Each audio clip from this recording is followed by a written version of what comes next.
welcome back to the channel, Make Money Trucking. So today I wanted to go over something that I don't think I've ever had before, which is kind of a bad situation.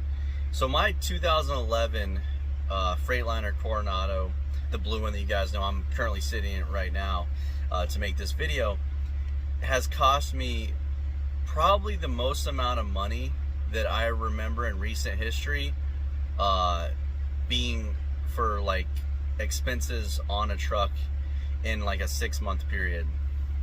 So I was running this truck on a lot of rough dirt roads, so that led to a lot of the issues. But then you know, when it rains it pours, so along with that came a lot of other unexpected issues. And it's funny, as I just made the video about what starts to kind of go bad on trucks around 500,000 miles, the parts that start to, you know, get worn out, need to be replaced, you know, alternators, starters, all this other stuff.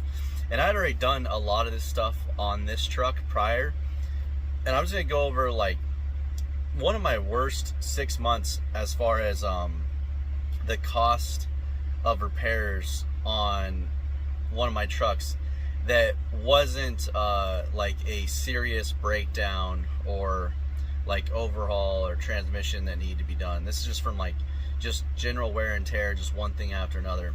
So in the last 6 months, I have literally spent just over $22,000 on this Freightliner, this 2011 Freightliner Coronado. And that is so over the top and rare for me.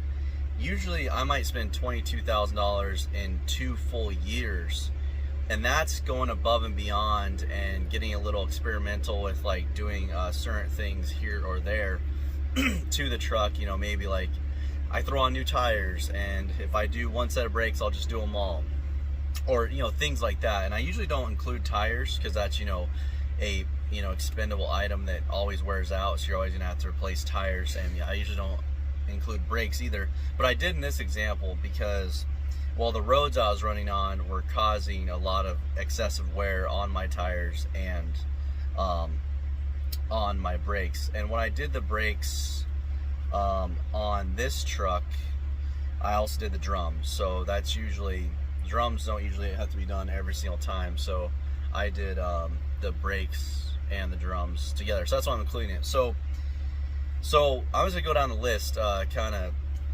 give you guys an idea. So $8,000 on injectors. So I had a couple injectors go out, and I just decided to replace all of them. So that was $8,000. And this is mind you, this is $22,000 with me doing all the labor and replacing everything myself. For the most part, I had, you know, a mechanic do the some of the stuff, but most of the stuff was done by me. So if this was done at a shop, this would easily be, I don't doubt that it'd be over $35,000, if not more, because they're gonna fearmonger you into spending more money and tell you that, you know, not only this is bad, but also this and this and that is gonna be bad as well. So $8,000 on injectors, I did that. And then we got $5,000 on turbo and manifold. I got lucky here because I got all this stuff at a really good price, and this includes a lot like the gaskets and you know, all the miscellaneous parts. There's a lot of banjo clamps that go around the exhaust manifolds. This was a headache. Check out my video on that. It was really hard to find the exhaust manifold for this truck. Now they're becoming more available, but it was pretty hard to get when I got a hold of mine. But I got it, so that was about $5,000. And there again, I did that myself, so that's a lot of money in labor saved. And then I spent $1,700 on the tie rod and the steering component and an alignment. So brand new tie rods. There was a drag link we replaced as well. That was, like I said, that was about $1,700. And then we got $2,500 for tires.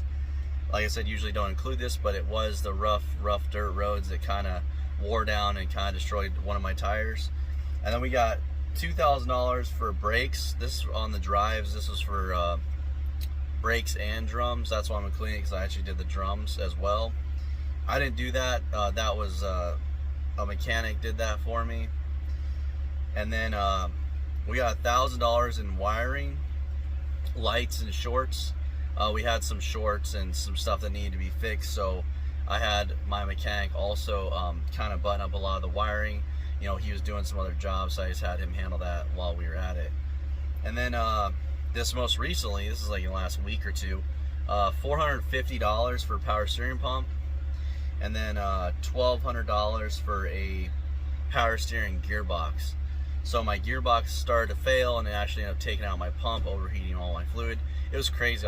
I might put a screenshot in here, but my power steering fluid was getting up to like 350 degrees. It's pretty crazy how hot it was getting.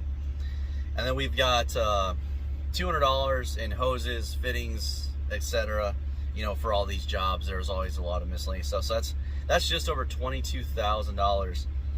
And most of this is just parts, you know. Labor would have been easily another $10,000, $15,000 more. So yeah, this is the worst I've ever had it. You know, I guess this truck just kind of fell into that category that, you know, when something decided to go, a lot of stuff decided to go all at the same time. So it's pretty crazy. Doesn't deter me at all. Like, it's just something I like to share with you guys. Sometimes, you know, when it rains, it pours. So if you're, you know, looking at becoming a new owner operator out there, just be prepared for something like this.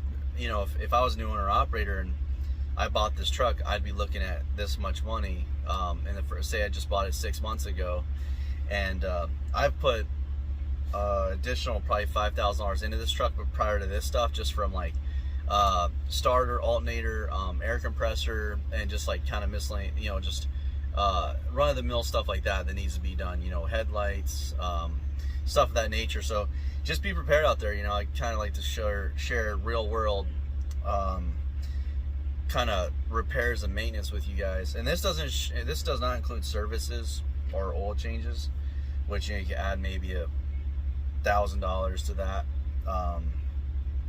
But yeah, so pretty rough 6 months for this truck.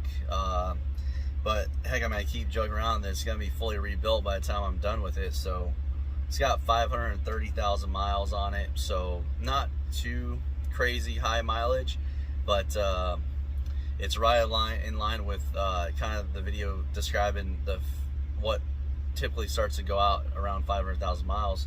And also, you know, I had the video that, you know, was buying a DD15 a mistake, and it kind of starts to maybe feel that way, give that iteration here, but that's not the case. Like, I still got this truck for a really good deal, and you know, it's done paid for itself, you know, probably 2 times over in the last 2 years. So I've got my other Coronado as well, and I'm gonna get on, you know, starting to work on that and do some stuff with that.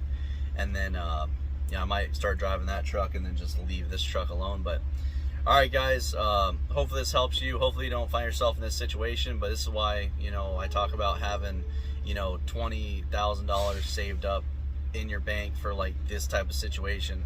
Because yeah, this happened over a 6-month period, so hopefully if you were making money during this time, you'd be fine, so you would have been okay. But yeah, hopefully this helps.